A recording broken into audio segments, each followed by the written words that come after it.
இன்றைக்கி வெள்ளிக்கிழமை மத்தியானம் லஞ்சுக்கு பார்த்தீங்கன்னா எங்கள் அம்மா வந்து அப்பளம் வாங்கிட்டு வர சொன்னாங்க. நான் வாங்கிட்டு வரல. அதனால் உருளைக்கிழங்கும் முருங்கைக்காயும் இருந்துச்சு. அதை போட்டு பொரியல் பண்ண போகிறோம். எனக்கு வந்து உடம்பு சரியில்லாதனால நான் ரசத்தோடு சாப்பிட்டேன். இன்றைக்கி வந்து உப்பு பருப்பு கடைஞ்சதுனால எங்கள் நிரஞ்சனாக்கும் தர்ஷினிக்கும் அம்மாவுக்கு மட்டும் ஏதோ காரமாக கேட்டாங்க பொரியலுக்கு. எங்கள் தர்ஷினி வந்து என்னை ஹாஸ்பிட்டலுக்கு கூப்பிட்டே இருந்தா. நான் தான் போகலைங்க.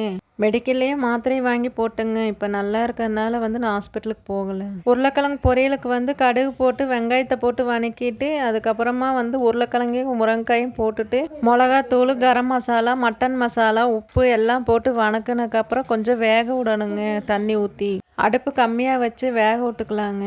ஒரு 1/4 மணி நேரம் கழித்து நல்லா கிளறி விட்டு மறுபடியும் ஒரு 10 நிமிஷம் மூடி வச்சுருங்க. தேங்காய் எல்லாம் இதுக்கு போட வேண்டாங்க. தேங்காய் போடாமல் இருந்தால் தான் இது நல்லா இருக்குங்க. இது வெறும் சாப்பாட்டுக்கு வந்து பெரட்டி சாப்பிட்டாலும் கிரேவியாட்ட வந்து சூப்பராக இருக்குங்க. உங்களுக்கு பிடிச்சிருந்தா நீங்கள் செஞ்சு பாருங்கள். உருளைக்கிழங்கு முருங்கைக்காய் பொரியல் ரெடி ஆயிடுச்சு. ஓகே, பாய்ங்க.